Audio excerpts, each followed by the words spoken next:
మన పుట్టుకేంటో, మనమేంటో, మన బ్రతుకు విధానం ఏంటో నిజంగానే మనకేమీ తెలియదు. ఎలా పుట్టుకొస్తున్నామో మనకి తెలియదు, ఎలా చనిపోతున్నామో తెలియదు, ఎలా బ్రతుకుతున్నామో తెలియదు, ఎలా ఈ భూమిని కొనసాగిస్తున్నామో కూడా మనకి నిజంగానే తెలియదు. కానీ దేవుడు చెప్పకపోతే మనకేమీ తెలియదు. జ్ఞానవంతులు అనుకుంటూ, గొప్పవారం అనుకుంటూ ఈ రోజున చాలామంది ఉన్నా వారికి కూడా ఏమీ తెలియదు. ఎందుకు అనంటే మన లోపల ఒక మంచి మెదడును పెట్టాడు దేవుడు కదా.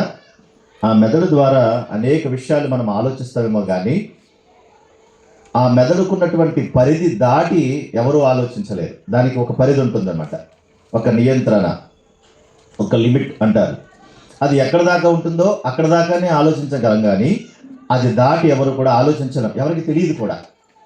మన కంటి చూపు ఎక్కడ దాకా కనిపిస్తుంది, ఎక్కడ దాకా కనిపిస్తుంది అంటే కొంత లెక్క మనకు కనబడుతుంది తప్ప కనుచూపు మేర అంటాం మనం.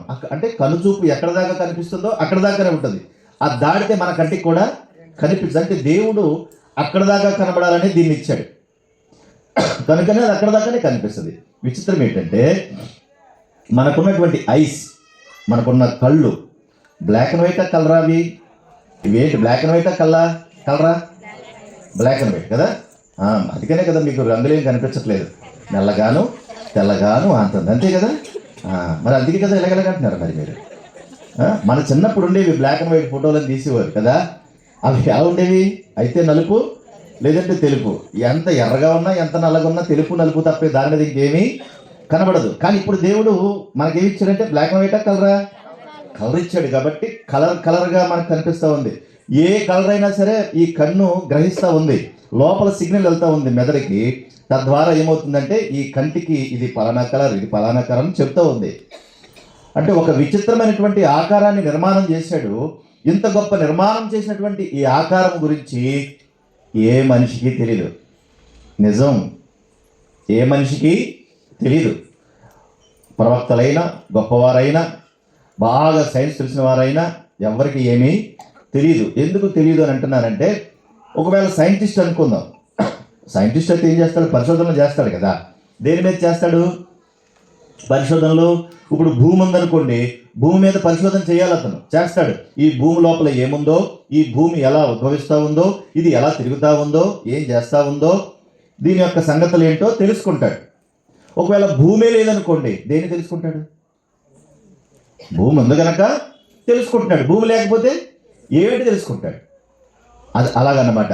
అంటే ఈ భూమి మీద ఉన్నది ఏదైనా కూడా ఉన్నదాన్ని చూసి ఆ ఉన్నదాన్ని బట్టి ఇది ఫలానా, ఇది ఫలానా, ఇది ఫలానా అని చెప్తున్నాడే కానీ దాని వెనకున్నటువంటి ఆ శక్తి ఏంటో తెలియదు.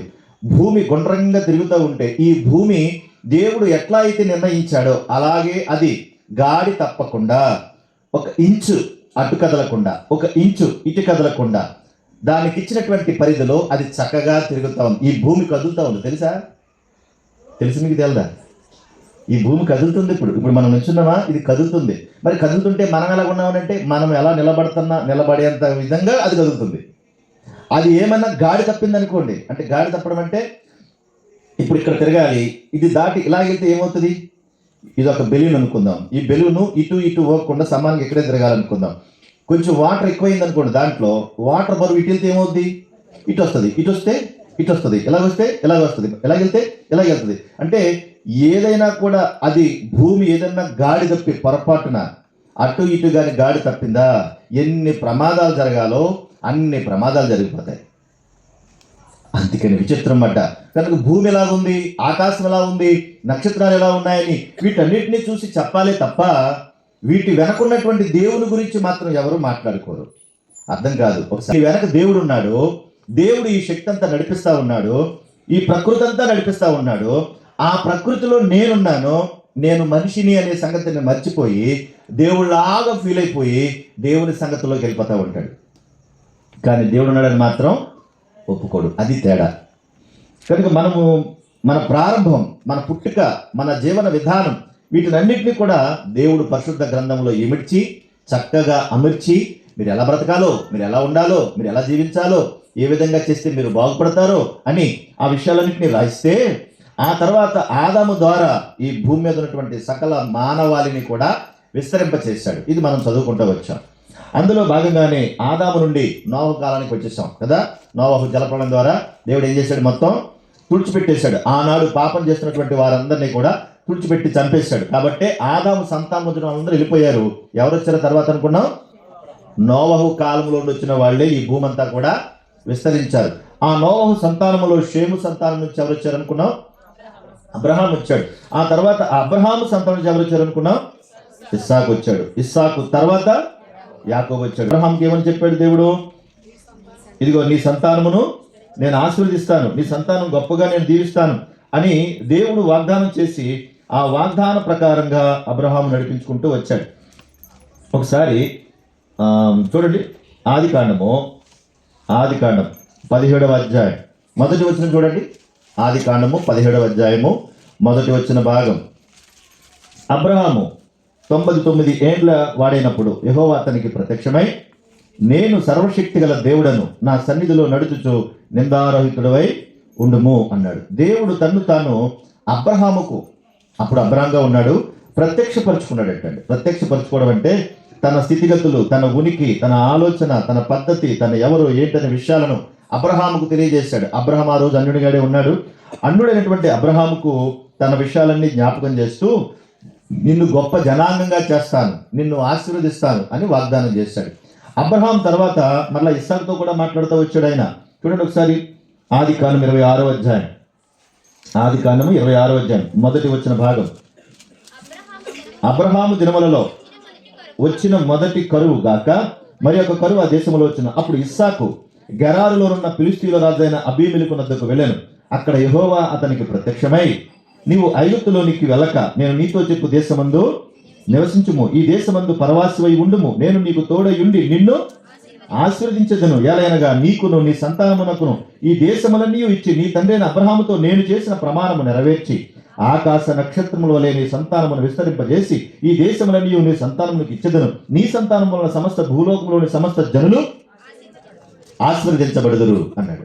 అబ్రహాము చేసినటువంటి వాగ్దానం, ఆ తర్వాత దేవుడు తన కుమారుడైనటువంటి ఇస్సాకుతో ఆ వాగ్దానాన్ని గురించి దేవుడు మాట్లాడాడు. ఆ తర్వాత ఇస్సాకుకు ఎంతమంది బిడ్డలు పుట్టారనుకున్నావు? 2 పుట్టారు కదా. ఎవరు వాళ్ళు? ఏసావు, యాకోబు. అయితే ఏసావు ఎలా ఉంటాడని చెప్పుకున్నాం మనం. ఏసావు యొక్క క్యారెక్టర్ ఏంటి? అతడు దైవిక నియమాలు కలిగిన వాడు కాడు, తృణీకార విద్య కలిగినవాడు మనోడు. ఇప్పుడు అలాంటి పరిస్థితి కలిగిన వాడు కనుక దేవుడు ఆ రోజున ఏసావును ఎన్నుకోలేదు, అందుకని యాకోబుని ఎన్నుకున్నాడు. అయితే యాకోబు క్యారెక్టర్ని ఎందుకు అంటే, దేవుడు యాకోబుని ఎన్నుకున్న తర్వాత యాకోబును ప్రత్యేకపరిచాడు, సపరేట్ చేశాడు. ఆ విషయాన్ని గడిచిన రాత్రి కూడా మీకు జ్ఞాపకం చేశాను. ఎన్నో విషయాలలో ఎంతో మంది ఉండగా, ఇక్కడ కూడా ఎంతో మంది ఉండగా నువ్వు మాత్రమే ప్రత్యేకించబడ్డావు, నువ్వు మాత్రమే ప్రత్యేకంగా వచ్చావంటే దాని అర్థం ఏంటంటే, దేవుడు నిన్నెన్నుకున్నాడు, నీ కుటుంబంలో నిన్నెన్నుకున్నాడు కనుకనే నువ్వు ఇక్కడ దాకా రాగలిగావు, అంటే ప్రభు దగ్గరికి రాగలిగావు. కనుక ఆ రోజున అబ్రహామును ఎన్నుకున్న దేవుడే ఇస్సాకును ఎన్నుకున్నాడు, ఇస్సాకును ఎన్నుకున్న దేవుడే యాకోబును కూడా ఎన్నుకుని యాకోబుతో కూడా మాట్లాడుతూ వచ్చాడు. యాకోబు గురించి మనకు తెలుసు. ఆ రోజున చిక్కుడుకాయల కూరకు అమ్ముకోవడం, ఆ తర్వాత జ్యేష్ఠత్వ హక్కును కాలదనుకున్నాడు ఎవరు? ఏసావు. ఏసావు ఎప్పుడైతే అలా చేశాడో ఆ రోజున ఆ జ్యేష్ఠత్వ హక్కును తీసుకున్నాడు. ఆ తర్వాత ఎర్రగా ఉండేటువంటి ఆ కూర కోసం అమ్ముకున్న తర్వాత తండ్రి చనిపోతూ, ఇస్సాకు చనిపోతూ, మిమ్మల్ని దీవిస్తాను నేను, మీరు రెండని చెప్తే ఆ దీవెనలు కూడా సంపాదించుకున్నాడు రెబెకా అక్క ద్వారా కదా. ఆ రోజున అలా సంపాదించుకున్నప్పుడు అక్కడ జరిగినటువంటి సందర్భం చెప్తున్నారు. ఏసావు వచ్చిన తర్వాత నాకు ఒక్క ఆశీర్వాదమైన లేదా అని అడిగితే ఏమన్నాడు? నాయన నిజంగానే నీ తమ్ముని నేను ఆశీర్వదించాను, నా దగ్గర ఒకటంటూ ఏమీ లేదని చెప్పేటప్పుడు ఏసావు పగబెట్టుకున్నాడు. నన్ను మోసం చేశాడు, నా జ్యేష్ఠత్వం తీసుకున్నాడు, నాకు రావాల్సిన దీవెన కూడా తీసుకున్నాడు అనేటువంటి కోపంతో ఏం చేశాడో తెలుసా? అన్నని, ఆ తమ్ముడిని చంపడానికి ప్రయత్నం చేశాడు. అప్పుడు రెబెకమ్మంది, నాయన ఇక్కడ ఉంటే మీ అన్న ఏం చేస్తాడు? నీ మీద పగబెట్టాడు, ఖచ్చితంగా నిన్ను చంపేస్తాడు, కాబట్టి నువ్వు ఇక్కడ ఉండొద్దు, నువ్వు వెంటనే మీ మేనమామ ఉన్నాడు, మనం రాత్రి చెప్పుకున్నాం ఆ మామ గురించి చెప్పుకున్నా, మీ మేనమామ ఉన్నాడు, ఆ మేనమామ దగ్గరికి నువ్వు వెళ్ళిపోవాలి, ఇక్కడ ఉంటే చాలా ప్రమాదం, కనుక అర్జెంటుగా బయలుదేరి నువ్వు వెళ్ళిపో అని చెప్పి తల్లి ఏం చేసిందంటే రెబెకాను పంపించేసింది. ఏసావు అయితే అక్కడ వేటకి వెళ్ళిపోయాడు. మా తిండి పిచ్చోడు, వ్యభిచారపోడు, తిండి పిచ్చోడు. ఈ రోజున కూడా ఎక్కువ మంది ఎవరున్నారంటే అంతా తిండి పిచ్చోడులే. తిండి తిండి తిండి. పండగ అంటే పండగలో సాధారణంగా ఏముంటాయి అనుకుంటున్నారు? మళ్ళీ అలా అయిపోయారు. పండగలు ఏముంటుంది? పండగ స్పెషల్ ఏంటి? పండగ స్పెషల్ అంటే అసలు పండగ స్పెషల్ అంటే ఏముండదో తెలుసా? అక్కడ ప్రభు యొక్క మహిమ ఉండాలి, ప్రభుకు ఘనత ఇచ్చే కార్యాలు ఉండాలి, ఇంటిల్లో పాది కూడా ప్రభును స్తుతించేవారుగా ఉండాలి, ఆదిత్యం ఇచ్చేవారుగా ఉండాలి, దేవుని నామాన్ని గొప్ప చేసేవారుగా ఉండాలి. అది నిజమైనటువంటి పండుగ. కనుక అటువంటి పండుగ కనబడదు. ఎక్కడ చూసినా తిండి కావాలి, ఆ తర్వాత లోక సంబంధమైన వ్యసనాలన్నీ కూడా కావాలి. అది చాలా బాగా అనిపిస్తూ ఉంటుంది. మన తోటి సహోదరులు కూడా బాగా తిని తాగేసి ఏమంటారంటే, తాగి మాట్లాడుతూ ఉంటారు. ఏమంటే హ్యాపీ క్రిస్మస్ అంటూ ఉంటారు తాగేసి. ఎంత బాధ కదా అది. ఒక ఉన్నతమైనటువంటి ప్రభువుని నమ్ముకుని, పరిశుద్ధుడైనటువంటి ప్రభువుని నమ్ముకుని అట్లా మాట్లాడితే అసలు దేవుడికి ఎంత అవమానం కదా. నా ప్రియ దేవుని జనాంగమా, ఆలోచించండి. దేవుడు పరిశుద్ధుడైతే, దేవుడు గొప్పవాడైతే, ఆయన పరిశుద్ధుడైన దేవుడు నిన్నెన్నుకున్నాడు. ఎందుకో తెలుసా? నీవు నేను పాపని తెలుసు, మనం పనికిరాని వాళ్ళమని తెలుసు, మనం వ్యర్థులమని తెలుసు, మన జీవిత విధానం మంచిది కాదని కూడా దేవునికి తెలుసు. కానీ నిన్ను మార్చుకోవడానికి, నన్ను మార్చుకోవడానికి ఆయన ఇష్టపడ్డాడు. అందుకే మనల్ని ఎన్నుకున్నాడు. కనుక ఇదంతా విడిచిపెట్టి లోకానుసారంగా తిండి, ఒక ఏసావు ఎలాగైతే ఉన్నాడో ఆయన తిండి పిచ్చాడు, వ్యభిచార పిచ్చోడు. అతని యొక్క క్యారెక్టర్ చెడిపోయినటువంటి ఆ స్థితి కలిగినది కనుక దేవుడు అతను ఎన్నుకోలేదు ఆ రోజు. యాకోబు అలాంటివి పెద్ద పెద్దవి ఏమీ చేయలేదు, కానీ చాలా చక్కగా ఉన్నాడు. అయితే మోసగాడని అందరూ అంటారు, కానీ దేవుడు అతన్ని ప్రత్యేకపరుచుకున్నాడు. కానీ ఇప్పుడు వెళ్ళిపోయి ఇక్కడ ఉండడానికి వీల్లేదు, ఇక్కడ ఉంటే కనుక ఖచ్చితంగా మీ అన్న ఏం చేస్తాడు, నేను చంపేస్తాడని తల్లి ఈ ఏసావు అడవికి పోయాడు. చెప్పాను కదా తినిపిచ్చాడని. అడవికి పోయాడు. ఏదో దొరకపోతుందా, కొట్టుకున్న దాన్ని తినకపోతానా, అప్పుడు బాగా తాగొచ్చి వీడిని నేను చంపకపోతానా, ఎవరిని, తన తమ్ముడైన యాకోబుని చంపబోతానా అనుకున్నాడు. ఈ రోజున బ్రతుకులో ఒక జీవన వ్యాపారంలో ఈ మందు అనేది బాగా చిక్కుపోయింది. అది కూడా ప్రమాదం తెచ్చిపెడుతుంది. మీరు చూడండి, ఎప్పుడు కూడా ఆ రోజున ఏసావు తాగడానికి పోయాడు, తాగొచ్చి ఏమనుకున్నాడు, తాగకముందు ఏమనుకున్నాడు, చంపేస్తానన్నాడు. ఇప్పుడు తాగొచ్చిన తర్వాత మత్తులో ఉంటే నిజంగా ఏం చేస్తాడు? కనుక ఈ రోజున చూడండి, మత్తులో ఉండే కదా ఇవన్నీ జరుగుతున్నాయి. బాగా తాగొచ్చాడు, తాగిన తర్వాత తాగిన మైకంలో ఏం చేయాలో తెలియలేదు, తాగిన మత్తులో ఉన్నాడు. ఇంటికి భార్యను కనిపిస్తే భార్యను కత్తి పెడుతూ నరికేశాడు. మన మధ్యలో జరుగుతున్నాయి చెప్తున్నాను. భార్య భర్తలు ఇద్దరు కూడా తాగేశారు. 2 నెలల పిల్లల్ని చంపేశారు ఇద్దరు పోగడి. తాగిన మత్తులో, తెలియక తాగిన మత్తులో. అంటే ఇది జీవితాలను నాశనం చేస్తుంది, పాడు చేస్తుంది. ఆ రోజు ఏసావు చెడిపోయినట్టుగానే ఈ రోజు కూడా అలాగే చెడిపోయిన స్థితిలోకి వెళ్ళిపోతుంది సమాజం. దేవుని పిల్లలుగా మనమే సమాజానికి నేర్పాలి. ప్రభు నమ్ముకున్న ప్రియమైన బిడ్డలుగా మనమే సంస్కరణ తీసుకుని రావాలి. నువ్వు పరిశుద్ధుడైన దేవుడిని నమ్ముకున్నావు, ఉన్నతమైనటువంటి దేవుడిని నమ్ముకున్నావు, నా దేవుడు పరిశుద్ధుడు అని చెప్తున్నావు, నా దేవుడు గొప్పవాడని చెప్తున్నావు. గొప్పవాడైనటువంటి దేవుని గురించి చెప్పేటప్పుడు అంతే గొప్పమైనటువంటి జీవితంగా మనం బ్రతకాలని దేవుడు కోరుకుంటున్నాడు. అదే మన జీవితాల్లో నిజమైన పండగ, అదే నిజమైనటువంటి పండగ.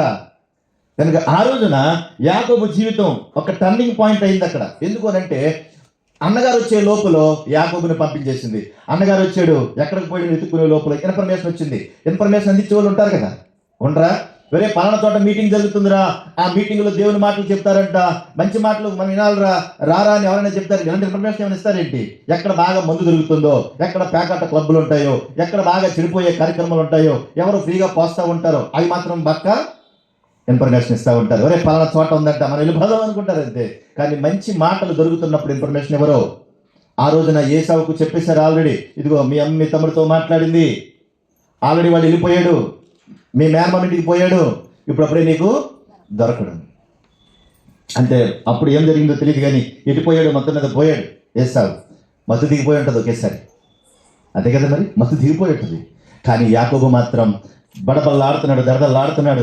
అమ్మో పక్క అన్నగారు నన్ను చంపేలా ఉన్నాడు, నేను చేసింది తప్పే కావచ్చు, అయితే నేను మాత్రం ఏం చేస్తాను, ఊరికి నేను ఏమన్నా తీసుకున్నానా? నా చుక్కుడుకాయలు కూర ఇచ్చాను కదా, నేను ఏమన్నా ఊరికే తీసుకున్నానా? చుక్కుడుకాయలు ఉరిచ్చే కదా నేను తీసుకున్నాను, మొక్కెట్టిన ముక్కన్నర ఇవ్వాలి కదా, ఇచ్చేసాను కదా, మళ్ళీ కక్ష కడితే అలాగా మొక్కల కోసం అని ఆ రోజున ఫీల్ అయిపోయాడు. అమ్మ వెళ్ళిపోమగానే పరిపోయాడు. వెళ్ళిపోయిన సందర్భం ఆ రోజున యాకోబు బేర్షెబా నుండి బయలుదేరి హారానికి వైపు వెళ్ళిపోతున్నాడంట. ఆ బేర్షెబా ప్రాంతాన్ని తీసుకున్నాడు, హారాన్ వైపు వెళ్ళిపోతున్నాడు. అలా వెళ్ళిపోతుంటే ఆ ప్రాంతం వచ్చినట్టు అక్కడ చీకటి పడిపోయింది. అప్పుడు అక్కడ మాట్లాడతారు చూడండి, అక్కడ 28వ అధ్యాయం, ఆదికాండం 28వ అధ్యాయం 10-11 వచ్చిన భాగాలు. యాకోబు బేర్షెబా నుండి బయలుదేరి హారాను వైపు వెళ్ళుచు ఒక చోట చేరి ప్రొద్దుకుందునందున అక్కడ ఒక రాత్రి నిలిచిపోయి ఆ చోటు రాళ్లతో ఒకటి తీసుకుని తనకు తలగడగా చేసుకుని అక్కడ పండుకునేను. అప్పుడు అతడు ఒక కలగనేను. ఏ ప్రాంతానికి వెళ్ళిపోయాడంటండి? ఆ హారాను ప్రాంతాన్ని వెళ్ళిపోయాడు. ఆ ప్రాంతంలో వచ్చిన అక్కడ కలగన్నాడు. అక్కడ దేవదూతలు ఎక్కుచూ దిగుచున్నటువంటి సందర్భం అక్కడ కనబడింది. నిజంగా అలా కనబడుతున్న సందర్భంలో అక్కడ మాట్లాడుతుంది ఎంత బాగుంటుందో చూడండి. అక్కడ ఆ 13వ వచనంలో, మరి యెహోవా దానికి పైగా నిలిచి, నేను నీ తండ్రి అయిన అబ్రహాము దేవుడను, ఇస్సాకు దేవుడైన యెహోవాను, నీవు పండుకుని ఉన్న ఈ భూమిని నీకు నీ సంతానానికి ఇచ్చేదను. నీ సంతానము భూమి మీద లెక్కకు ఇసుకరేలునంత లగును. నీవు పడమటి తట్టుకు, తూర్పు తట్టుకు, ఉత్తర తట్టుకు, దక్షిణపు తట్టుకు వ్యాపిస్తావు.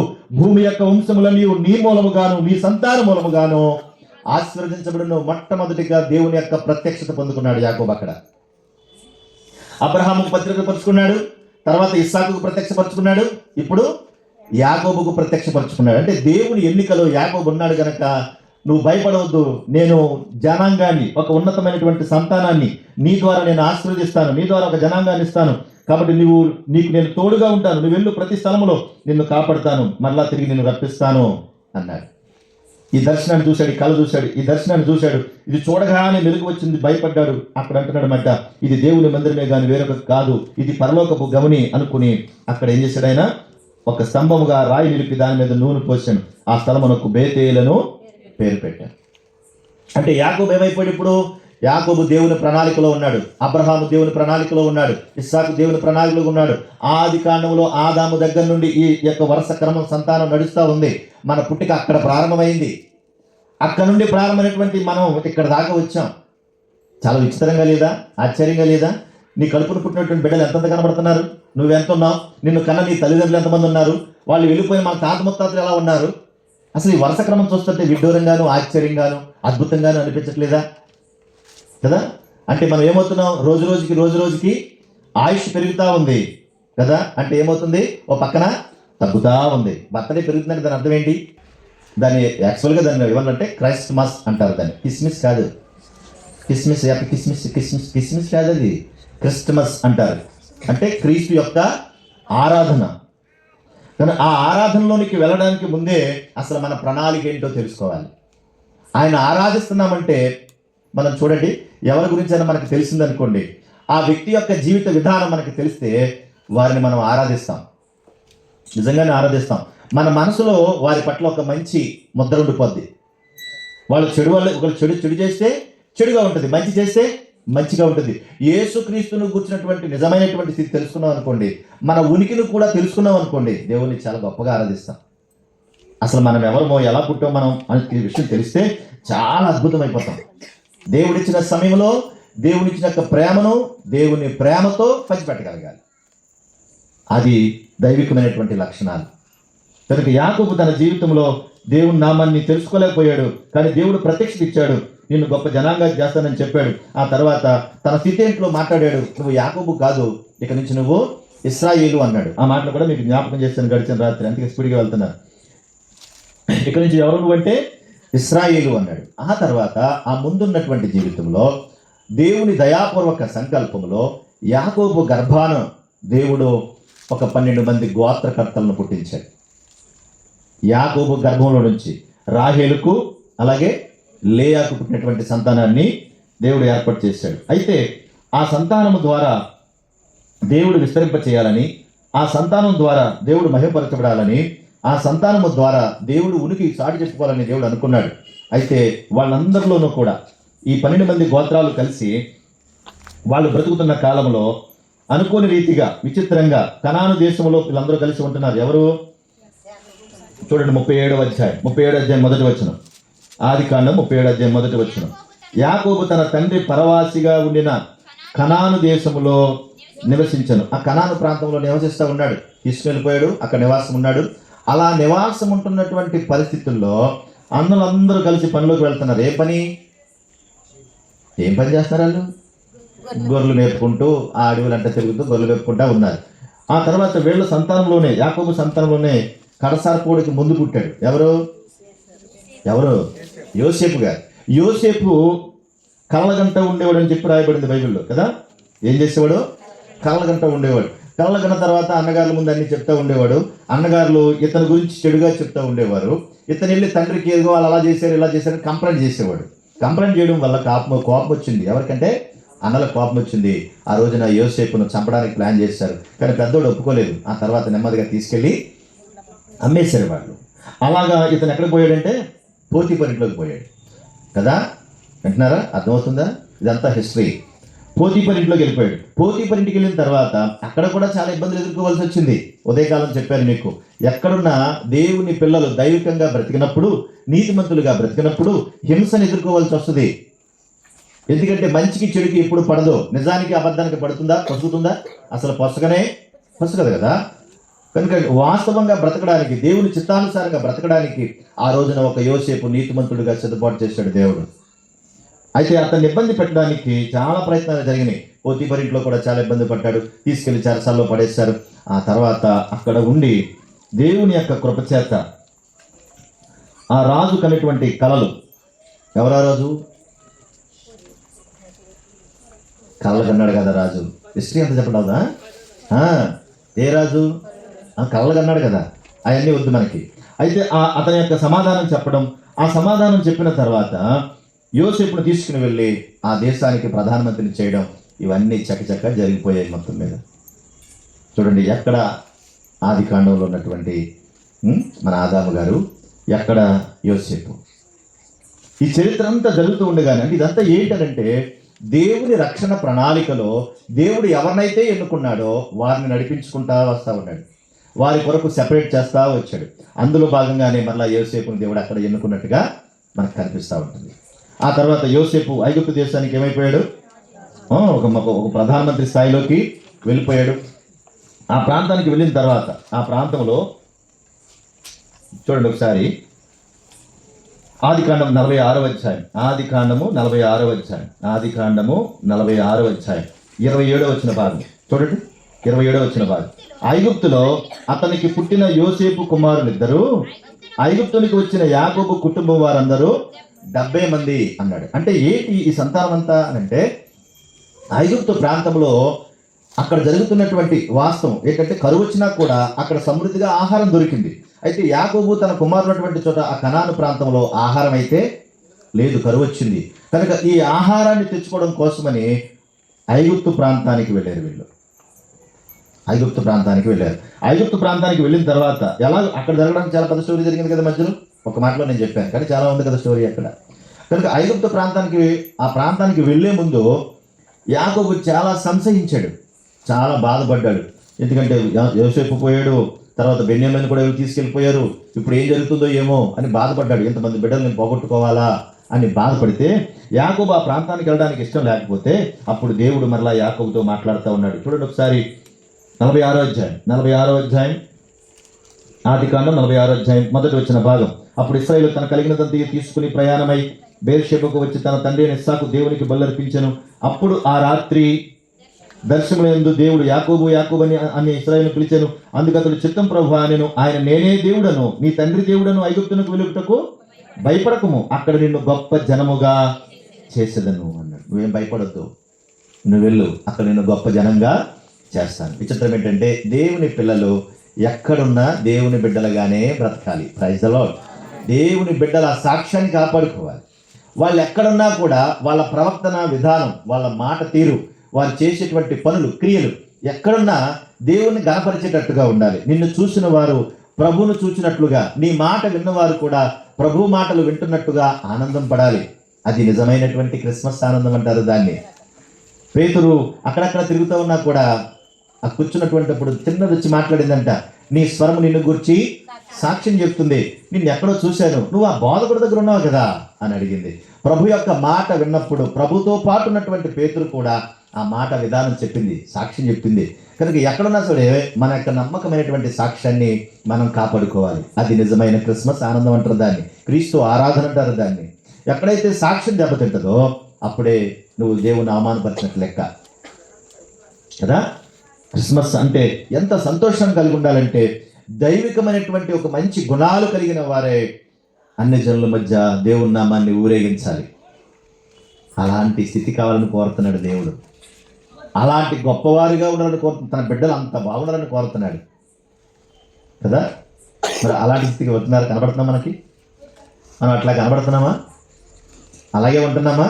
మనం ప్రశ్నించుకోవాలి దాన్ని. రైట్, ఒకసారి చూడండి. ఇప్పుడు నువ్వు భయపడొద్దు, నేను గొప్ప జనాంగముగా చేస్తానన్నాడు. ఆ తర్వాత యాకోబు తన సంతానంతటిని తీసుకుని ఆ ప్రాంతానికి వెళ్ళాడు, ఐగుప్తు ప్రాంతానికి వెళ్ళాడు. అక్కడ ఉన్నాడు. అక్కడ నివాసం చేశాడు. ఆ తర్వాత ఎంతమంది వచ్చారు అక్కడికంటే 70 మంది అక్కడికి వచ్చారు. ఆ తర్వాత వచ్చిన తర్వాత చూసి యోసేపును వారిని, ఆ యోసేపు కూడా వచ్చి నా తండ్రి సంబంధులు, నా బంధువులు అందరూ వచ్చారంటే ఆ రోజున ఫరో వాళ్ళతో పాటు వాళ్ళు సంతోషించారు, అందరూ కలిసి ఆనందపడ్డారు. ఆ తర్వాత యాకోబును తీసుకుని ఫరో దగ్గరికి తీసుకొచ్చాడు. యాకోబును అక్కడ కూడా ఉంటుంది అన్నమాట. చూడండి ఒకసారి 8వ వచనం, 47వ అధ్యాయం 8వ వచనం భాగం 7 చదువుతాం. మరియు యోసేపు తన తండ్రి అయిన యాకోబును లోపలికి తీసుకుని వచ్చి ఫరో సమక్షమందు అతను ఉంచగా యాకోబు ఫరోను దీవించెను. యాకోబు ఏం చేశాడట? ఫరోను దీవించాడు. అప్పటికే వయసు పెరిగిపోయింది, చాలా బాధతోనే ఉన్నాడు. అయితే ఆ 9వ వచనంలో యాకోబు అంటున్నాడు, ఫరో అడిగాడు, నీవు జీవించిన సంవత్సరములు ఎన్ని అని అడిగినందుకు యాకోబు అంటున్నాడు, నేను యాత్ర చేసిన దినములు 130, అంటే అప్పటికి 130 సంవత్సరాలు.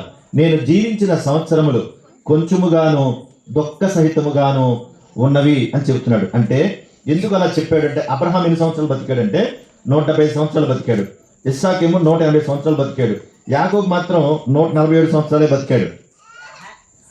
ఇక్కడ ఏముంది అంటే బాధపడుతూ ఉన్నాడు తను, నేను జీవించిన సంవత్సరంలో కొంచెంగానే ఉన్నాయి. అంటే అబ్రహాం బ్రతికినట్టుగా, నా తండ్రి ఇస్సాకు బ్రతికినట్లుగా నేను బ్రతకలేకపోయాను, కొంచెం దుఃఖము సహితముగా కూడా ఉన్నాయన్నాడు. ఎందుకు అలా చెప్పాడు? ఆ రోజున లాబాను దగ్గర ఎన్ని బాధలు పడ్డాడు, నేను ఇన్ని శ్రమలు అనుభవించాను, ఇన్ని కష్టాలు పడ్డాను, ఎండకు ఎండాను, వానకి తడిసాను, తిండి తిప్పలు లేకుండా చేశావు, నా సంపాదన అంతా దోచుకున్నావు అని లాభాన్ని గురించి మాట్లాడుతూ వాపోయాడు కదా, బాధపడ్డాడు కదా. అందుకే కొంచెం దుఃఖ సహితంగా ఉన్నాయని చెబుతూ ఉన్నాడు. ఇలాంటి సమయంలో ఈ యాకోబు తన జీవిత దినాలను ముగించుకునే సమయానికి వచ్చేసాడు. అన్ని చెప్పడానికి కుదరదు కదా, అందుకని వెళ్తున్నాను. ఇప్పుడు 28వ వచనం, యాకోబు ఐగుప్తు దేశములో 17 సంవత్సరములు బ్రతికాను. యాకోబు దినములు అనగా అతడు జీవించిన సంవత్సరములు 147. ఇశ్రాయేలు చావవలసిన దినములు సమీపమించినప్పుడు, 147 సంవత్సరాలకు ముందు చెప్పాడు, తను వెళ్ళిపోతున్నటువంటి ఆ దినాలు దగ్గరికి వచ్చినప్పుడు అతని యొక్క స్థితి మాట్లాడుతూ ఉన్నాడు. 30వ వచనంలో, నా పితరులతో కూడా నిన్ను పండుకున్నట్లు ఐగుప్తులో నన్ను తీసుకుని పోయి వారి సమాధిలో నన్ను పాతి పెట్టుమని అతనితో చెప్పాను. నా ఎముకలు ఇక్కడ ఉంచొద్దు, నువ్వు తీసుకుని వెళ్ళిపో, ఐగుప్తు ప్రాంతంలో మాత్రం పెట్టొద్దు, అవి పట్టుకెళ్ళమంటాడు. అందుకు అతడు, నేను నీ మాట చెప్పున చేసేదని చెప్పాను. మరియు అతడు నాతో ప్రమాణము చేయమన్నప్పుడు యోసేపు అతనితో ప్రమాణము చేశాను. యోసేపుతో అన్నాడు, నానా నేను ఇక్కడ ఉండను, ఎందుకంటే దేవుడు ఇక్కడ ఉంచడం మనల్ని తిరిగి మళ్ళీ కనాను ప్రాంతానికి తీసుకుని వెళ్ళిపోతాడు, కనుక ఈ ప్రాంతంలో మనం కాపురం ఉండము, మీరు వెళ్ళేటప్పుడు కూడా నా ఎముకలను ఏం చేయాలి, మీరు తీసుకెళ్ళిపోమంటాడండి. నన్ను ఇక్కడ పాతి పెడుతున్నావు కదా, మళ్ళీ ఇక్కడ ఉంచొద్దు, నన్ను తీసుకెళ్ళిపోమంటాడు. అంటే వాళ్ళకున్న నిరీక్షణ చూడండి, యాకోబుకున్నటువంటి నిరీక్షణ. దేవుడు వాగ్దానం ఇచ్చిన వాడు నమ్మదగినవాడు, అవునా కదా? వాగ్దానం ఇచ్చిన దేవుడు నమ్మదగినవాడు. మనకు వాగ్దానాలు కావాలి కానీ వాగ్దానం చేసిన దేవుడైతే వద్దు. ఈరోజు ఇప్పుడు కూడా వాగ్దానాలు పేరు ఎన్ని పెడతారా పెట్టరా? అసలు నాకు తెలిసినంత వరకు ప్రతి మందిరంలో వాగ్దానాలు పెడతా ఉంటారు. పోనీ దేవుడు ఒక వాక్యం నీకు ఇచ్చాడే అనుకుందాం, ఆ వాక్యాన్ని పట్టుకుని ఏం చేయాలి? ప్రభా ఇప్పటి వరకు జరిగింది ఏదో జరిగింది, నా బతికేదో నేను బతికేస్తాను, తెలుసో తెలియకో చాలా వరకు చేశాను, ఈరోజు నేను మందిరానికి వెళ్తే దేవా ఈ మాట నాకు ఇచ్చావు, నేను చదువుకున్నాను, ఈ మాట ప్రకారంగా కనీసం ఎప్పటి నుండి అయినా నా జీవితాన్ని నేను బాగు చేసుకుంటానని ఎవరైనా అంటారా? పోనీ ఒక్కరైనా ప్రార్థన చేస్తారా? ఒక తాగుబోతుడికి వచ్చింది, ఏమని అనుకుంటారు? నీ జీవితకాలం అంతా సంతోషమే పొందుకుంటావు, ఆ రోజు తాగేసి పడుకుంటాడు. ఏ రోజున ఆదివారం మందిరానికి రాడు, కనీసం వాక్యం ఏం చెప్తున్నారు విండవు, ఆరాధనలో ఉండవు, పాటలో ఉండవు, ప్రార్థన చేయడు. కనుక ఒకవేళ వాగ్దానం ఇచ్చావు మంచిదే, ఇవ్వండి, పోనీ మంచిదే, కానీ ఆ వాగ్దానాన్ని పట్టుకుని ఈ పాత జీవితాన్ని నేను విడిచిపెడతాను, ఈ క్రొత్త జీవితాన్ని ఈ మాట ద్వారా ఈ రోజు నుంచి నా జీవితాన్ని కట్టుకుంటాను అని దేవునితో ఒక నిబంధన చేసుకుని నిలబడితే మరి నీ జీవితం ధన్యమైనట్టే కదా, నీ జీవితం బాగుపడినట్టే కదా. ఆ మాట నీ దగ్గరికి వచ్చిందంటే దేవుడు నీకు సహాయం చేసినట్టే కదా. కనుక ఏ మాట నాకు వచ్చిందో అని తీసుకుంటున్నాము, కానీ ఆ మాట దేవుడు నీకు ఎందుకు ఇచ్చాడో అనేటువంటి ఆలోచన పోతుంది. అక్కడ దెబ్బడిపోతున్నాం మనం. కనుక దేవుడి మాట, ప్రతి మాట పరిశుద్ధమైనది, పవిత్రమైన సంగతి మర్చిపోకూడదు. వారికి నిరీక్షణ ఉంది. ఆ రోజున వాళ్ళు ఇక్కడి నుంచి తీసుకుని వెళ్ళిపో అని అంటే ఎప్పుడో జరగబోయేటువంటి దాని గురించి కూడా ముందుగానే యోసేపుతో ప్రమాణం చేయబట్టినాడు. అప్పుడు యోసేపు సరేనా అలాగే చేస్తానంటే అప్పుడు ఇశ్రాయేలు తన మంచపు తలాపి మీద వంగి దేవునికి నమస్కారం చేశాను అంటాడు. అక్కడే దేవుణ్ణి ఆరాధన చేస్తున్నాడు. దేవా నీకు స్తోత్రములు, నా కుమారునితో ప్రమాణం చేశాను, ఏదో ఒక రోజు ఎక్కడి నుంచి నన్ను తీసుకెళ్ళిపోతావు, నా సంతానానికి దేశం ఇస్తానని వాగ్దానం చేసావు, వీళ్ళు ఎక్కడ ఉండరు, తప్పనిసరిగా ఏదో ఒక రోజు ఎక్కడి నుంచి ఏమైపోతారు, వీళ్ళు వెళ్ళిపోతారు. ఆ తర్వాత యోసేపు కుమారుని తీసుకున్నాడు, తన పుట్టిన సంతానాన్ని తీసుకున్నాడు, 12 మంది గోత్రకర్తలను సిద్ధం చేశాడు. అలా చేసిన తర్వాత ఆ 12 మంది గోత్రకర్తలను సిద్ధం చేసిన తర్వాత ఒకరోజు పిలిచాడు, యాకోబు పిలిచాడు. చూడండి 48వ అధ్యాయం 21వ వచనం, 48:21 ఆదికాండం. మరి ఇశ్రాయేలు, ఇదిగో నేను చనిపోవచ్చున్నాను, అయినను దేవుడు మీకు తోడయ్యండి మీ పితరుల దేశమునకు మిమ్మల్ని మరలా తీసుకుని పోవను. నేను నీ సహోదరుల కంటే ఒక భాగం ఎక్కువగా ఇచ్చేది, అది నా కత్తితో నా వింటుతో అమూల్య చేతిలో తీసుకుని ఉంటాను. యోసేపుతో చెప్తున్నాడు, నీకు ఎక్కువ ఇచ్చాను నేను, నువ్వు కష్టపడాలి, నేను వెళ్ళిపోయేటువంటి సమయం అయిపోయిందని చెప్పి ఆ 49వ అధ్యాయం మొదటి వచనంలో యాకోబు తన కుమారుని పిలిపించి ఇట్లా, నేను మీరు రండి, అంత్య దినములలో మీకు సంభవింపు సంగతులను మీకు తెలియజేస్తున్నా. అక్కడ రూబేన్ ఉన్నాడు, షిమ్యోన్ ఉన్నాడు, యోదా ఉన్నాడు, మొత్తం లైన్గా జబూలూను, ఇస్సాకోరు, దాను, ఆషేరు, నప్తాలి, యోసేపు, బెన్యామీను, ఈ 12 మంది గోత్రకర్తలు కనబడుతున్నారు. ఈ 12 మంది గోత్రకర్తల్లోనే దేవుడు ఎన్నుకున్నటువంటి గోత్రమే యోధా గోత్రం. Praise the Lord. ఏది ఎన్నుకున్నాడు? యోధా గోత్రాన్ని ఎన్నుకున్నాడు. అందుకే యోధా గోత్రం నుంచి మాట్లాడుతూ ఆ 49 వచ్చిన ఏమని చూడండి అక్కడ, యోధా కొదమ సింహము, నా కుమారుడా నీవు పట్టిన దాన్ని తిని వచ్చితివి, సింహము వలెను గర్జించు ఆడు సింహం వలెను అతడు కాళ్ళు ముడుచుకొని పండుకొనెను, అతను లేపువాడెవడు. అంటే యోధా దేవుని యొక్క ఉన్నతమైనటువంటి స్థితిలో దేవుడు ఎన్నుకున్నాడు యోధా గోత్రాన్ని. అందుకని ప్రకటన గ్రంథంలో కూడా అంటాడు కదా, యోధా గోత్రపు సింహమా అంటాడు. ఎక్కడ ఆదాము చూసారా, దేవుని ప్రణాళిక తన ప్రజలను రక్షించుకోవాలి, తన ప్రజలను కాపాడుకోవాలి. నోవహు కాలంకు ముందుగా ప్రజలందరూ చేసినటువంటి నేరాలకు, ఘోరాలకు దేవుడు ప్రణాళిక వేసి నోవహు ద్వారా సుమారుగా 100 సంవత్సరాలు వాడ కట్టించాడు. ఎందుకు కట్టించాడు? తన ప్రజలను కాపాడుకోవాలని, వారిని రక్షించుకోవాలని, వారు నాశనం అవ్వకుండా ఉండాలని. అది మంచి ప్రణాళిక. కనుక ఆ రోజు నుంచి యూదా వరకు కూడా దేవుడు ఆ ప్రణాళికని కలిగి ఉన్నాడు. ప్రజలు పక్క నుంచి వెళ్ళిపోతా ఉన్నారు. మీరు చూడండి, ఇప్పుడు మనం ఆదికాండంలో 5వ అధ్యాయం చదువుకున్నాం, ఎంతమంది కనబడ్డారు మనకి. ఆ తర్వాత కాలం వచ్చేటప్పటికి మళ్ళా నోవహు దగ్గరికి వచ్చేటికి చాలా మంది కనబడ్డారు. కానీ అందులో నుండి దేవుడు ఒక్కరిని ఎన్నుకుంటా ఉన్నాడు, వాళ్ళలో నుంచి ఒక్కొక్కరిని ఎన్నుకుంటా ఉన్నాడు. మిగతా వాళ్ళందరినీ దేవుడు ఎన్నుకోలేదు మళ్ళీ అక్కడ. అలాగని చెప్పి వాళ్ళు వదిలిపెట్టలేదు దేవుడు. కానీ అందులో నుంచి ఎన్నుకుంటా ఉన్నాడు. అందులో నువ్వు ఉన్నావు, అందులో నేను కూడా ఉన్నాను. నీ ఎన్నిక దేవుడి ఎన్నికైతే, నిన్ను దేవుడు ఎన్నుకొని ఉంటే మరి నీ స్థితిగతులు ఏంటి, నీ ఆలోచనలు ఏంటి? దేవుని సంకల్పం లేకుండానే భూమి మీద అందరూ పుట్టుకొచ్చారా అమ్మా? అందరూ పుట్టుకొచ్చారా? దేవుని చిత్తానుసారంగానే కదా పుట్టుకొస్తా ఉన్నారు. కోట్ల మంది జనాభా ఈ లోకంలో ఉన్నారంటే, కోట్ల మంది జనాభాలో దేవుని ఎన్నిక ప్రకారంగా దేవుణ్ణి గణపరిచేవారు ఎంతమంది? అదే ఆయన ప్రశ్న. సాధారణంగా చివరకు వచ్చే సమయానికి, కాలం ముగిసే సమయానికి చాలా మంది భూమిని విడిచిపెట్టి వెళ్ళిపోతూ ఉంటారు. చాలా మంది చనిపోతూ ఉంటారు. ఈ చనిపోయిన వాళ్ళందరూ ఎక్కడికి వెళ్ళిపోతున్నారు? యాకోబు కూడా వెళ్ళిపోయాడు కదా. ఎక్కడికి వెళ్ళిపోతున్నారు? చూడండి 33 ఉంది వెళ్ళిపోయిన మాట, 49:33. యాకోబు తన కుమారులకు ఆజ్ఞాపించిన చాలించి మంచం మీద తన కాళ్ళు ముడుచుకుని ప్రాణం విడిచి తన స్వజనుల యొద్దకు చేర్చబడెను అన్నాడు. వెళ్ళిపోయాడు. తన స్వజనులు అంటే ఎక్కడున్నారు వాళ్ళు? ఎక్కడున్నారండి వాళ్ళు? వెళ్ళిపోయాను అంటే దాని అర్థం ఏంటి? మనుషులు ఈ భూమిని విడిచిపెట్టి మరో ప్రాంతానికి వెళ్ళిపోతున్నారు. పుట్టుక అంటే వేరే ప్రాంతం నుంచి ఈ ప్రాంతానికి వచ్చారు. మరణం అంటే ఈ ప్రాంతాన్ని విడిచి మరొక ప్రాంతానికి వెళ్తా ఉన్నారు. ఏ ప్రాంతానికి వెళ్ళాలో నువ్వు నేను అనుకుంటే వెళ్ళాం. ఆయన నిర్ణయించాలి. ఆయన నిర్ణయం ప్రకారంగానే వెళ్ళాలి. ఆయన నిర్ణయంలో నువ్వు ఉన్నప్పుడు, ఆయన ఎన్నికలో నువ్వు ఉన్నప్పుడు, ఆయన నిర్ణయించిన ప్రకారంగా ఆ బ్రతుకును కాపాడుకుంటేనే ఎక్కడికి వెళ్ళాలో అక్కడికి వెళ్తాం. లేకపోతే వెళ్ళే అవకాశమే లేదు. మరి నీ జీవితాన్ని ఎవరికి ఇస్తావు? ఎక్కడ పెట్టావు? ఇప్పుడు దాకా నీ జీవితాన్ని ఎక్కడ పెట్టావు? విచిత్రం ఏంటో చెప్పనా? అసలు మామూలుగా ఎప్పుడు సంవత్సరాలు ఎప్పుడు కనబడిన వాళ్ళందరూ ఏ సమయంలో కనబడతారు? ఎక్కువ మంది ఎప్పుడు కనబడతారమ్మా? 31వ తారీఖు డిసెంబర్ నెల చివరికి వచ్చేటప్పటికి, కొత్త సంవత్సరం 1వ తారీఖు వచ్చేటప్పటికి కనబడతారు. అసలు నువ్వు ప్రభుని నమ్ముకున్నావా? నువ్వు కూడా చచ్చిపోతావా? ఎప్పుడు కనబడతారు వీళ్ళందరూ? ఆ సమయంలో కనబడతా ఉంటారు. ఆ రోడ్డు మీద చూడాలి, హ్యాపీ క్రిస్మస్ అంటారు, హ్యాపీ న్యూ ఇయర్ అంటారు. నిజమేంటో చెప్పనా? 31వ తారీఖు రాత్రి మొదలుకొని జనవరి 1వ తారీఖు వరకు ఎన్ని కోళ్ళు తెగుతాయో తెలియదు, ఎన్ని మేకలు తెగుతాయో తెలియదు, ఎంతమంది చచ్చిపోతారో తెలియదు. కోట్ల రూపాయలు తాగేస్తారంటే, లెక్కలు కట్టి మరీ చెప్తారంటే తాగుడి మీద మీరు చూడండి. ఇంకెప్పుడు చెప్పరండి, ఇదిగో 31st నైట్ ఇన్ని కోట్ల రూపాయలు సరుకు తాగేశారు అని వస్తుంది న్యూస్లో. మీరు చూడండి, రేపు వచ్చే న్యూస్ అదే. మళ్ళీ 1వ తారీఖున ఇన్ని కోట్ల రూపాయలు తాగారు ఈ తెలుగు రాష్ట్రాల్లో. ఇన్ని కోట్ల రూపాయలు తాగేశారంటే తాగుబోతులు ఎంతమంది ఉన్నారమ్మా? కోట్ల రూపాయలు సరుకు తాగేశారంటే ఎంతమంది ఉన్నారు? ఆల్రెడీ సరుకు తెచ్చి ఇప్పుడు బాగా లూట్ చేసుకుని ఉంటారు, నాకు తెలిసి దాచేసి ఉంటారు అప్పుడే ఆల్రెడీ.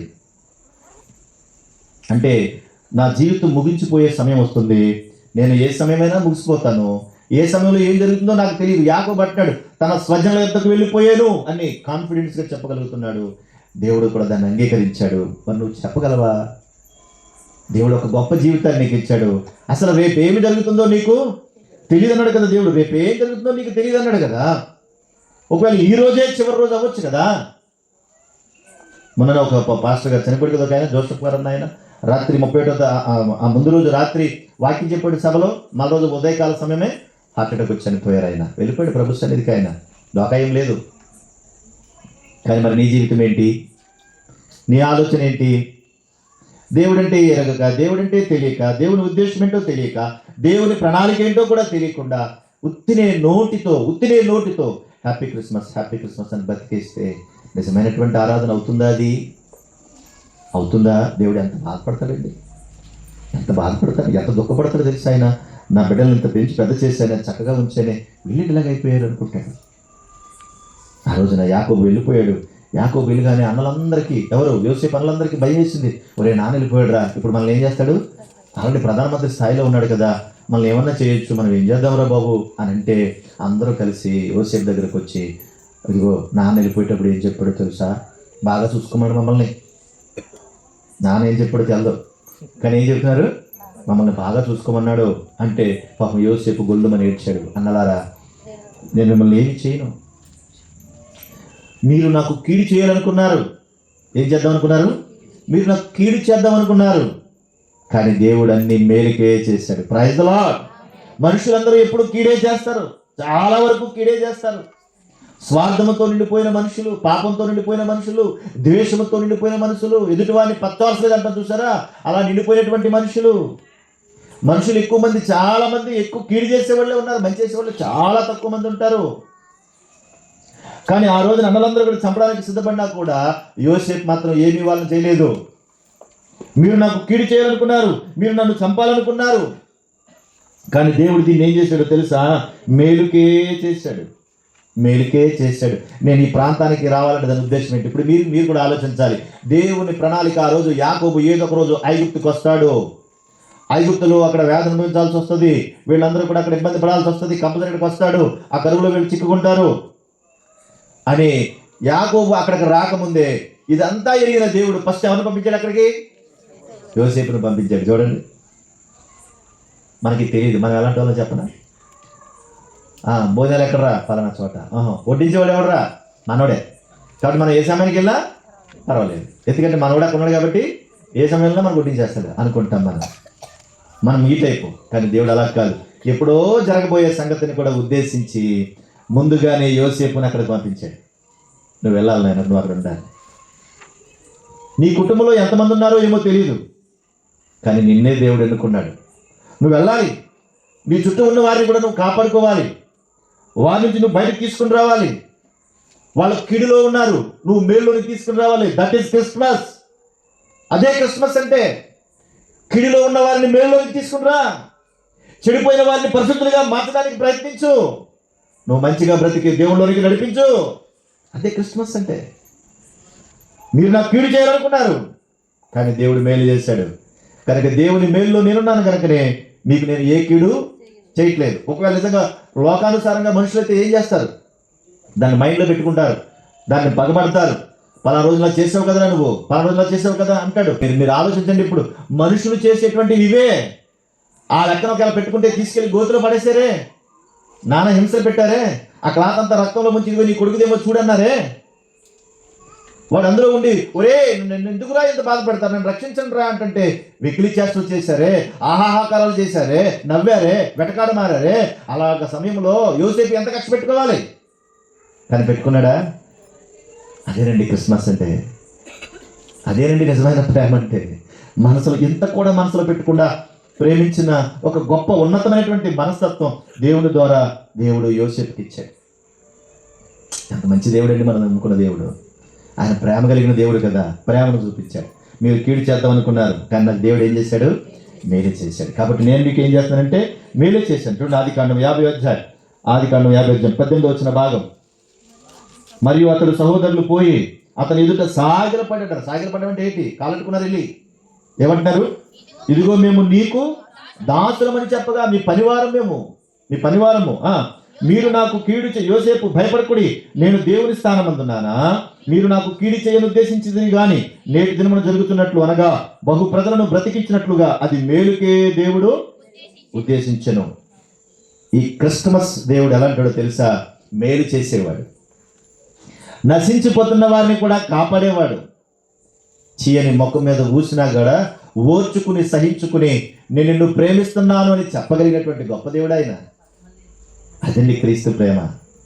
అది ఎక్కడైతే కనబడుతుందో అదే క్రిస్మస్. అది ఎక్కడైతే పంచి పెడతామో అదే క్రిస్మస్. కనుక ఆ రోజున యాకోబుని ఎన్నుకున్న దేవుడు యాకోబు గర్భంలో నుండి వచ్చినటువంటి 12 మంది జనాంగాన్ని ఎన్నుకున్నాడు.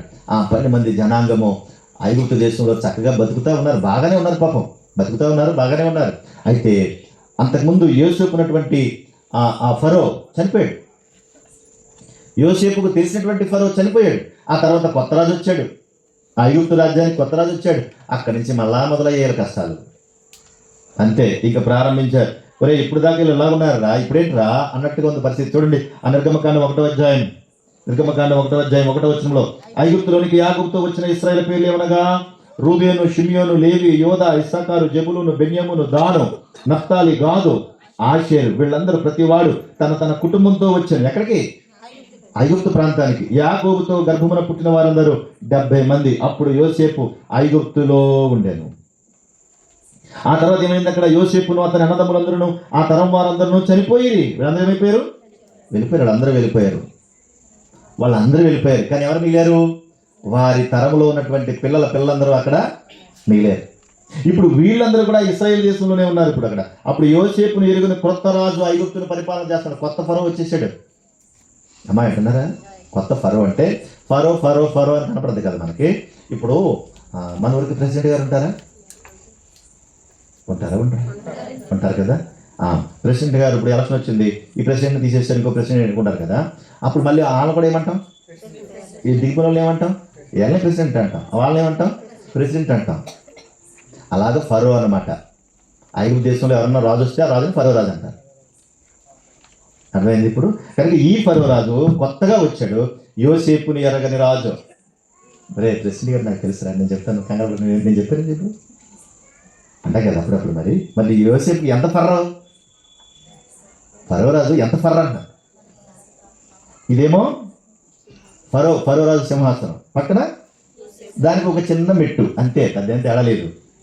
మరి ఇప్పుడు యోసేపు చెప్తే పని జరిగితే జరగదా? అసలు అద్భుతంగా అయిపోద్ది కదా. ఎవరి తాలూకా నువ్వు?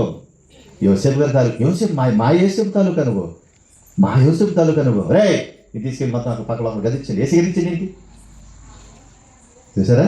ఇప్పుడు ఆ యోసేపు ఏమైపోయాడు? చనిపోయాడు.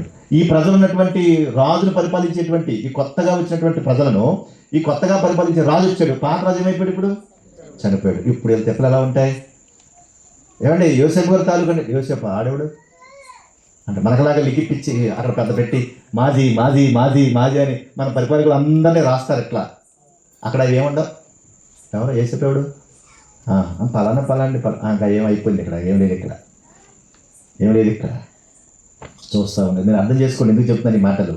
ఆయన ప్రణాళికలో ఉన్నప్పుడు అన్నీ మన కళ్ళ ముందు కనిపిస్తూ ఉంటాయి. ప్రజలు నిన్ను ఇబ్బంది పెడతారు, నీతిమంతుల్ని హింసిస్తారు, కష్టాలు బాధలు పెడతా ఉంటారు, నిందలు మోపుతూ ఉంటారు, చెడుగా మాట్లాడుతూ ఉంటారు. నీతి లోకాన్ని అంగీకరించదు. అయితే ఆ రోజున ప్రజలందరినీ ఇబ్బంది పెడతా ఉంటే వాళ్ళందరూ గొల్లుమని ఏడుస్తూ ఉన్నారు. ఆ రోజున ఎందుకు వాళ్ళని అంత ఇబ్బంది పెట్టాల్సి వచ్చిందంటే వాళ్ళకన్నా వాళ్ళెవరు చెప్పండి అమ్మా. వాళ్ళకన్నా వాళ్ళెవరు? ఐగుప్తులో ఉన్నటువంటి ఐగుప్తీయులు. వీళ్ళెవరు? ఇశ్రాయేలు జాతి. అక్కడికి ఎంతమంది వెళ్ళారు? 70 మంది వెళ్ళారు. 70 మంది వెళ్ళి ఇప్పుడు ఏమయ్యారు తెలుసా? వాళ్ళకన్నా ఈ 70 మంది ఏమైపోయారంట? ఎక్కువైపోయారండి. ఎంత ఎక్కువైపోయారు అనుకుంటున్నారు? ఊరంతా జనాభా ఒక 1000 మంది ఉన్నారనుకోండి, వీళ్ళు ఎంతమంది వచ్చారంటే 20 మంది వచ్చారనుకోండి, వీళ్ళు 5000 అయ్యారు. మీకు అర్థమవడానికి అంతే. అది ఊరంతా కలిపి 1,00,000 మంది అనుకోండి, ఇప్పుడు వీళ్ళు ఒక 1000 మంది వచ్చారనుకోండి, వీళ్ళు 10 లక్షల మంది అయ్యారు. అప్పుడు వాళ్ళు ఏమనుకుంటారు? ఒరే, ఎక్కడి నుంచో మన ఊరు వచ్చి మనకన్నా. చూడండి, అక్కడ రాయబడిన మాట ఉంటుంది. 12 వచ్చింది చూడండి, నిర్గమకాండం 1:12.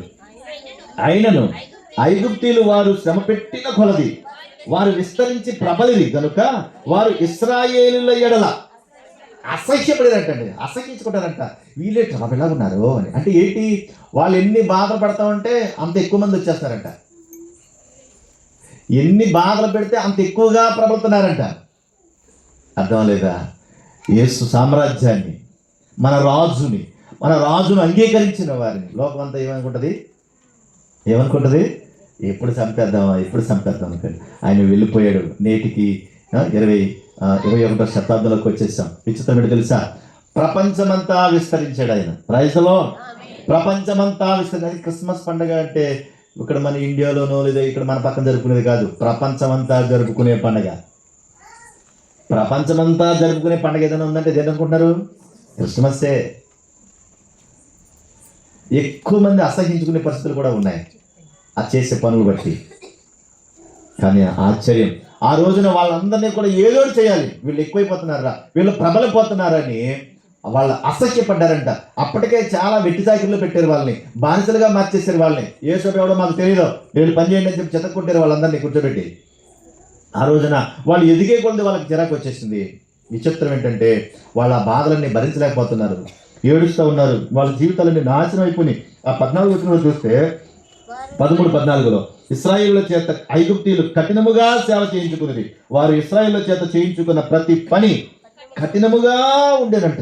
ఎలా ఉందంటండి? అమ్మో, కఠినంగా ఉంది. విచిత్రం ఏంటో తెలుసా? ఇవన్నీ జరుగుతూ ఉంటే వాళ్ళు తెగ పుట్టేస్తున్నారంట. ఎవరాళ్ళు?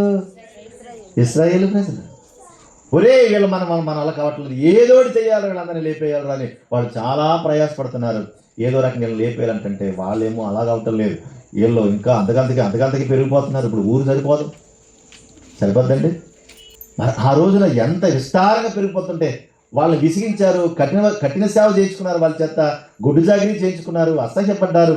ఎన్ని చేసినా వాళ్ళు లొంగట్లేదని ఆ రోజున ఫరో ఒక నిర్ణయం తీసుకున్నాడు. ఏంటో తెలుసా? ఒరే, ఇలా లాభం లేదు, కానీ వీళ్ళందరూ కూడా డెలివరీకి వెళ్తారు కదా. ఇప్పుడు ఈ ఇశ్రాయేలు ప్రజలందరికీ కూడా పురుటి నొప్పులు వస్తాయి కదా, పిల్లలకి అంటారు కదా వీళ్ళు. కాబట్టి మీరేం చేస్తారంటే మంత్రసాలను పెంచి, ఇదిగో మీరేం చేస్తారో తెలుసా? ఎవరైనా సరే బిడ్డలు పుట్టేటప్పుడు చూడండి, మగబిడ్డ అయితే ఏం చేయండి? వేసేయండి అంతే. మగబిడ్డ అయితే చంపేయండి, ఆడబిడ్డ అయితే బ్రతకనివ్వండి. మగబిడ్డ అయితే చంపేయండి అంటే కడకి ఎంతకు తెగించారు? ఏదో రకంగా వీళ్ళు ఎదకూడదు, వీళ్ళని చంపేయాలి. అందుకని అక్కడ దాకా చంపడం దాకా వచ్చారు. దేవుడు ఏం వాగ్దానం చేశాడు?